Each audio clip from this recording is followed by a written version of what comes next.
He's cheated death, built an empire, and become the face of American grit. But behind Clint Eastwood's cold stare is a life story stranger than fiction. He survived a plane crash and swam through shark-infested waters. He kept entire families hidden from the public for decades. And the truth? He might not even know how many children he really has. From unexpected fame to off-the-grid romances and near-vanishings that sparked death rumors, this isn't the clean-cut cowboy you think you know. Clint Eastwood is a living legend, but what if the real story, the one Hollywood won't show you, is even more dramatic than the films that made him famous? Stick around, because the final twist in Clint's life might be his most shocking yet. Clint Eastwood didn't just enter the world, he made an entrance. Born on May 31, 1930, at St. Francis Hospital in San Francisco, the newborn tipped the scales at a jaw-dropping 11 pounds. The nurses were stunned. They dubbed him Samson, after the biblical strongman, an early sign that Clint wasn't going to be ordinary, but strength alone wasn't going to make life easy. His parents, Clinton Sr. and Ruth Eastwood, came from working-class stock, with roots tracing back to England, Scotland, the Netherlands, and even a Mayflower passenger. Yet by the time Clint was born, the American dream was falling apart. The Great Depression had left millions scrambling, and the Eastwoods were no exception. Clint's father struggled to keep work, bouncing between jobs, first as a salesman, then as a factory worker, and even briefly as a detective in San Francisco. Wherever opportunity called, they followed. The result? Clint spent his earliest years in constant motion, never staying in one town long enough to plant roots. San Francisco, Sacramento, Redding, Spokane, then back to California. The moves weren't just inconvenient, they were disorienting. Clint never got the chance to settle, to make long-term friends or feel truly at home. That constant instability would shape him. He became reserved, observant, tough, traits that would later become his trademark on screen. But they were forged in real-life survival, not Hollywood scripts. By 1940, the tide finally turned. The Eastwoods landed in Piedmont, an upper-class suburb in the Bay Area where his father found a steady job with the Georgia Pacific Company. Suddenly, they weren't scraping by anymore. They had a nice house, a swimming pool, and a country club membership. Status symbols that made Clint's life look picture-perfect on the surface. But Clint never fit the mold of the clean-cut, country club kid. He wasn't interested in academics and didn't see much point in following rules. School bored him, and authority figures rubbed him the wrong way. He was held back a grade in junior high and had to take summer classes just to catch up. Then came high school. And that's where things really went off the rails. Clint wasn't just defiant, he was bold. He vandalized school property with obscene graffiti, once even setting up a flaming effigy on the school lawn. That was the final straw. Piedmont High expelled him. Just like that, the clean, stable life he'd just started to experience was ripped away again. He enrolled in Oakland Technical High, but the same pattern followed. Teachers saw flashes of talent, especially in theater, but Clint had no interest in drama class. What fascinated him were engines, music, girls, and freedom. He was already tuning out the noise and tuning into a life far outside the system. He wasn't chasing fame yet, but he was already running from something. And what came next would send him down a path he never could have predicted. After getting expelled from Piedmont High, Clint Eastwood's second chance came in the form of Oakland Technical High, a grittier, working-class school that didn't have the polish or prestige of Piedmont. But Clint didn't care. He wasn't chasing prestige. He was chasing speed, sound, and freedom.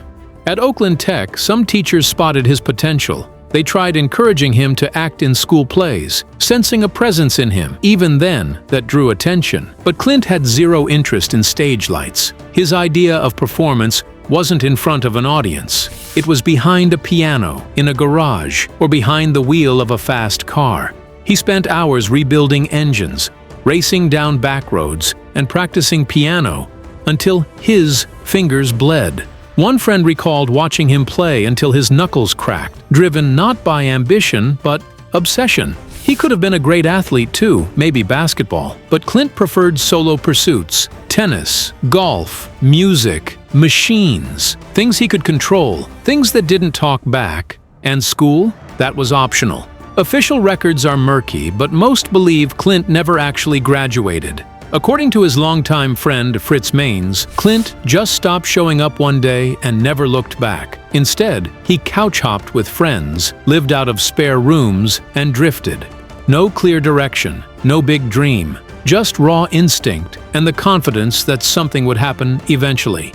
And then it did. In 1951, the Korean War was in full swing, and Uncle Sam came calling. Clint was drafted into the U.S. Army. But instead of the battlefield, he landed at Fort Ord in California. About as safe a post as a soldier could ask for. His role? Swimming instructor. It was a comfortable assignment that let him keep his tan, stay active, and stay far away from combat zones. But fate wasn't about to let him off that easy. On September 30th, 1951, Clint was hitching a ride back to base from Seattle in a military aircraft. It should have been a routine flight. It wasn't. Just minutes in, the plane hit bad weather. Visibility dropped, turbulence rocked the cabin. Then, things got worse. The rear door of the aircraft suddenly flew open mid-air. Clint and the pilot managed to rig it shut with parachute cords, but the situation kept unraveling. The radio failed. The oxygen system cut out. And then, the unthinkable. Fuel ran out.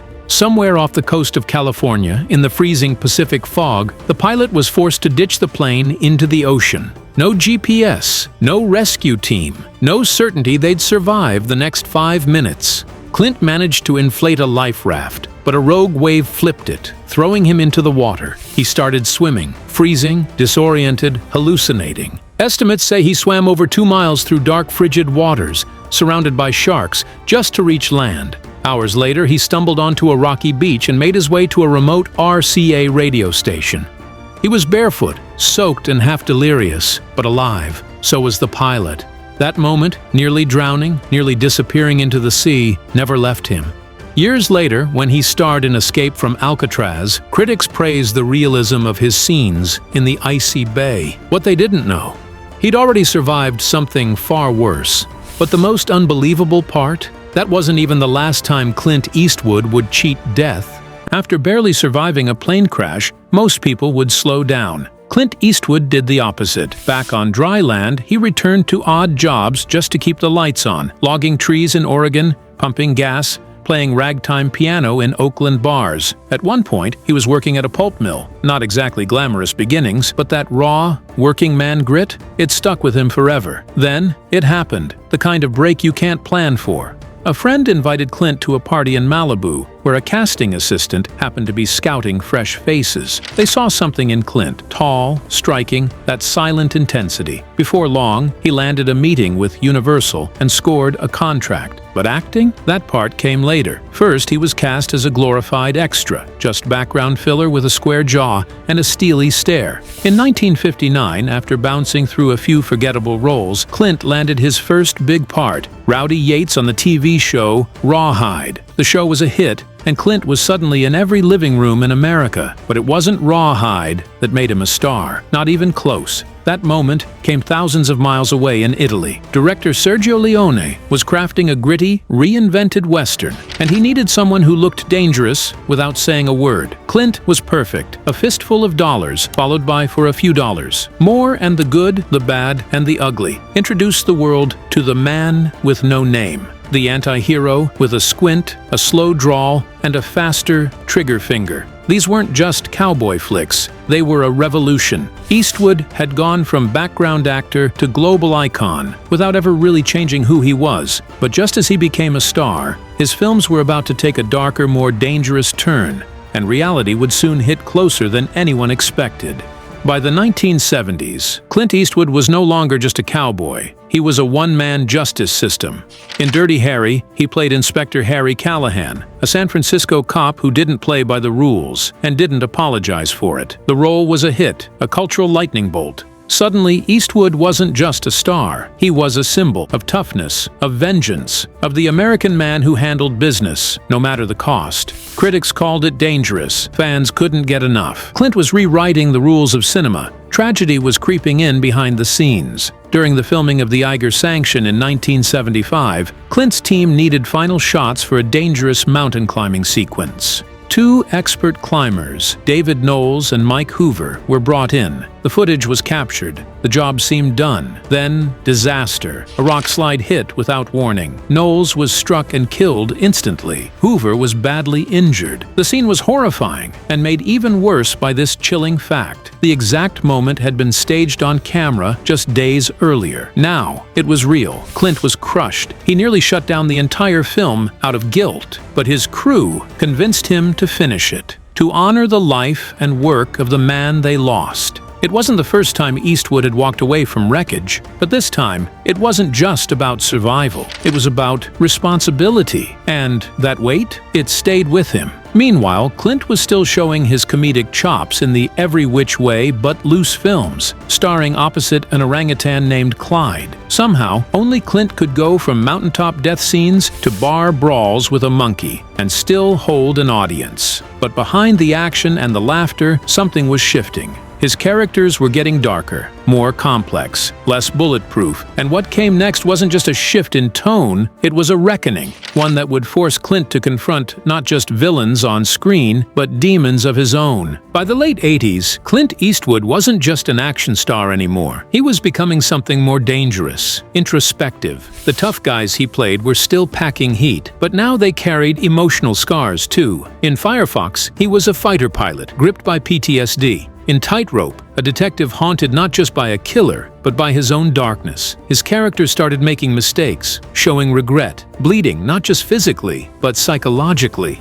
And behind the camera, Clint was evolving even faster. He began directing with sharper focus, shedding Hollywood gloss for raw storytelling. He took creative control of his work, and it paid off in a way that no one could ignore. In 1992, Unforgiven hit theaters, and it blew the genre apart. Clint returned to the Western, but this time not as a fearless outlaw. He played William Money, a broken man with a violent past who's pulled back into the very darkness he tried to escape. It wasn't a power fantasy, it was a reckoning. The film stunned critics. It didn't glamorize the Old West, it gutted it. For the first time, a Clint Eastwood movie didn't end with a smirk, it ended with silence. That silence won him 2 Oscars, Best Director and Best Picture. But he wasn't done. In 2004's $1 Million Baby, Clint played a weary boxing trainer guarding a fortress of emotional pain. The film took a devastating turn, one that dealt with loss, loyalty, and the kind of heartbreak that Hollywood usually avoids. Critics called it a masterpiece.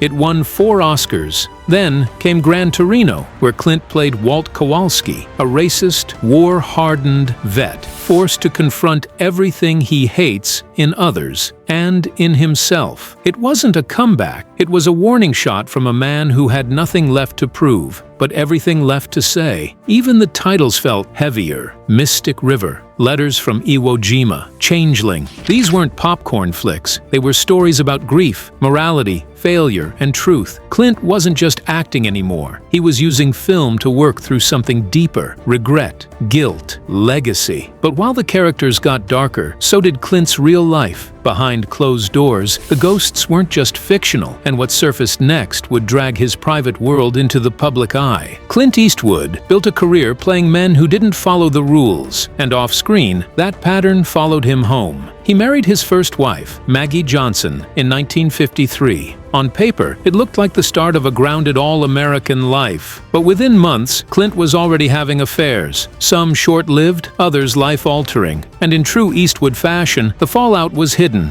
for decades. The first secret? A daughter named Lori Murray, born from an affair during his early Hollywood years. She was quietly placed for adoption, without Clint even knowing. For nearly 30 years, she lived her life unaware of who her biological father was. Then, in the 1990s, she hired a private investigator, uncovered the truth, and reached out. To her surprise, Clint welcomed her. But the bigger question still lingers. Did he really not know, or did he choose not to look? It wouldn't be the last time a hidden child emerged from Clint Eastwood's shadow. While still married to Maggie, Clint entered a 14-year relationship with stuntwoman Roxanne Tunis. From that, another daughter, Kimber Eastwood, was born. At first, Clint denied paternity. Later, he admitted it. And Kimber, she's spoken candidly about the emotional whiplash of growing up as Clint's secret child. once even pleading publicly for a closer relationship with him. As more secrets surfaced, so did more children. At final count, Eastwood is confirmed to have fathered 8 children with 6 different women, a number that surprised even longtime fans when the full picture came out. One of the most explosive chapters involved actress Sandra Locke. She and Clint met in 1972 on the set of The Outlaw Josie Wales, and despite both being in other relationships, the chemistry was instant. They moved in together, and for a decade, it seemed like a committed partnership. But behind closed doors, Locke described something much darker.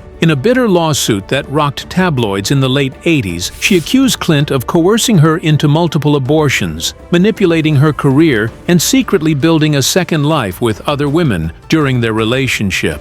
She sued for fraud and palimony and won a settlement, though she later claimed it came with broken promises. And while that drama unfolded publicly, Clint had already fathered 2 more children, Scott and Catherine, with flight attendant Jaslyn Reeves. That relationship was kept entirely off the radar. Birth certificates were filed with father unknown.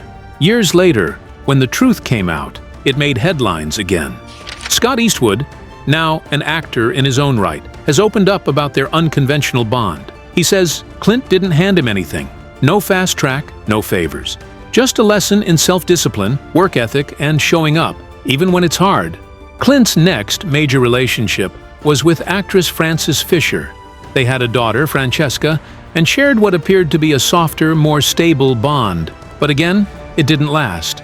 Then came Dena Ruiz, a TV anchor 35 years his junior. They married in 1996, and it looked like Clint had finally settled down. They had a daughter, Morgan.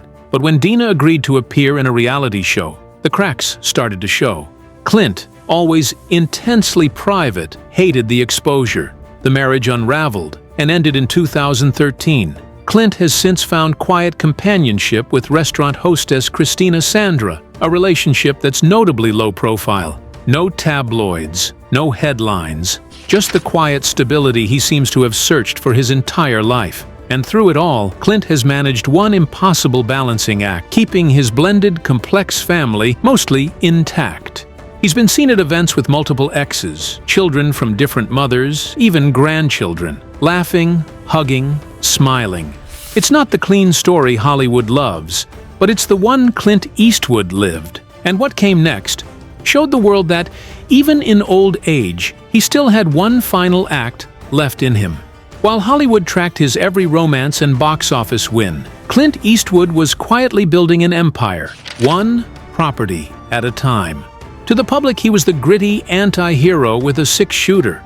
But behind closed doors, Clint was making high-level power moves most people never saw coming. Not in film studios, in real estate. It started with a dream, one born during his Army days in the 1950s. While stationed at Fort Ord, Clint would often escape to nearby Carmel by the Sea, a peaceful coastal town with rugged cliffs and ocean air that seemed miles from the chaos of the world. He once said, "Someday I want to live here." Years later, not only did he move there, he bought a massive 15,000 square foot Spanish-style compound overlooking the coast, valued at over $20 million. But for Clint, it wasn't just about owning luxury. It was about preserving legacy. Case in point, Mission Ranch. In the 1980s, when developers threatened to bulldoze a historic ranch near his home, Clint stepped in, personally buying the land for $5 million to save it from demolition. The property was in ruins, roofs caved in, plumbing destroyed, history nearly erased. But Clint didn't just restore it, he brought it back to life. He worked with craftsmen to preserve the original architecture. Chimneys were rebuilt by hand. Antique fixtures were sourced from across the country. Today, Mission Ranch stands as a luxury inn and restaurant, with sheep grazing out front and sunsets that look like oil paintings. It's not just a property, it's a love letter to the land he calls home. But that was just the beginning. In Bel Air, Los Angeles, Clint owns a 6,100 square foot Spanish villa, a fortress of calm behind towering gates. In Castle, California, he owns Rising River Ranch, a 1,100-acre paradise of rolling hills and open space. No red carpets, no paparazzi, just silence and space. And in Sun Valley, Idaho, Clint built a 6,000-square-foot mountain home with panoramic views of untouched wilderness, 5 bedrooms, handcrafted interiors, a private man-made lake, and a barn built for intimate gatherings.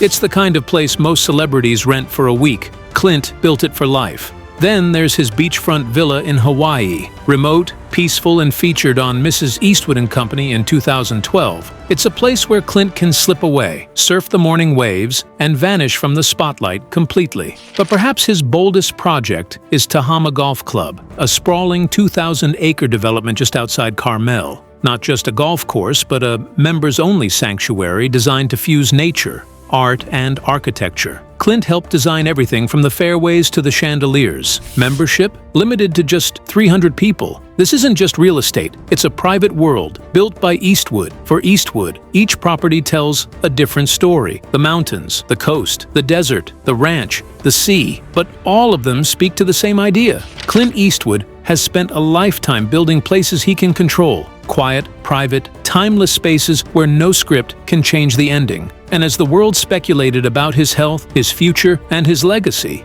Clint Eastwood was already writing his next chapter from behind the camera. And from behind the gates of the empire, no one saw coming. In Hollywood, silence is rare. And when someone like Clint Eastwood disappears from the public eye, the rumors don't just start, they explode. For over 450 days, Clint Eastwood wasn't seen in public. No interviews, no event appearances, not even a golf outing. For a man who was once everywhere, it felt like he'd vanished. Whispers started spreading. Was he okay? Had something happened? Worse, was Clint Eastwood gone? The speculation hit a fever pitch in 2023 when even his son, Scott Eastwood, showed up to the annual AT&T Pro-Am golf tournament without Clint. It was an event they almost always attended together. But this time, the seat next to Scott was empty. Tabloids churned, fans panicked, some even began posting tributes, convinced that Eastwood's silence meant the end had come quietly. And then, he reappeared. In April 2024, Clint Eastwood was photographed at a conservation event hosted by none other than Jane Goodall, right in his hometown of Carmel by the Sea. He wasn't frail, he wasn't hiding, he was smiling, rocking longer hair, a full white beard, and looking very much like a man still in control. It was the comeback no one saw coming. Weeks later, he was spotted on the set of Juror Number Two, a legal thriller he directed at the age of 94. The story follows a man who discovers he may be responsible for the crime he's been chosen to judge. Dark, psychological, classic Clint. But this time, from behind the camera, where he's arguably even more powerful. Photos from the Georgia set showed Eastwood fully engaged, giving notes to actors like Nicholas Hoult and Toni Collette, commanding respect with quiet focus. No cane, no chair, just presence. Behind the scenes, Clint credits his health to something simple: discipline. He sticks to a low-fat, high-protein diet, watches his cholesterol, walks daily, and he still lifts weights, a routine he started decades ago and passed down to his son, Scott. That lifestyle? It's more than health. It's legacy insurance. Because Clint Eastwood doesn't just want to live longer. He wants to work longer, think sharper, direct, deeper. And when he finally steps away from the camera, he wants it to be on his own terms. But the real question isn't how long Clint Eastwood will keep going. It's what, exactly, he's still trying to say. Clint Eastwood's story isn't just the tale of a movie star. It's the journey of a man who never stopped evolving, even when the world begged him to stay the same. From a towering newborn nicknamed Samson to a Hollywood icon who nearly drowned in the Pacific, dodged scandal after scandal, buried friends, built empires, and fathered a legacy as complex as any character he's played, Clint Eastwood never followed a script. He just lived. His films redefined masculinity. His silence became louder than most people shouting. And as the decades passed, one thing became clear. Clint never wanted to be a hero. He just wanted to tell the truth, even when it was ugly. Whether it's the haunted gunslinger in Unforgiven, the wounded trainer in $1 Million Baby, or the bitter old veteran searching for meaning in Gran Torino, every role was a reflection, not of who he was pretending to be, but of the man he was becoming. A man who built homes not to impress, but to escape. A man who directed films not for fame, but for control. A man who made mistakes, had secrets, and outlived nearly every one of his critics. And now, at 94, Clint Eastwood is still standing, still working, still creating. He's not chasing a final masterpiece. He's quietly adding the last brushstrokes to a life most of us couldn't even imagine. Not perfect, not polished, but real. Because maybe Clint Eastwood's greatest performance wasn't on screen. Maybe it was surviving the storm, again and again, and walking away with the same calm stare that started it all. If this story surprised you, if it made you see Clint Eastwood in a whole new light, drop a like. Tell us what shocked you most in the comments. And if you want more legends, more untold stories, hit subscribe. We're just getting started.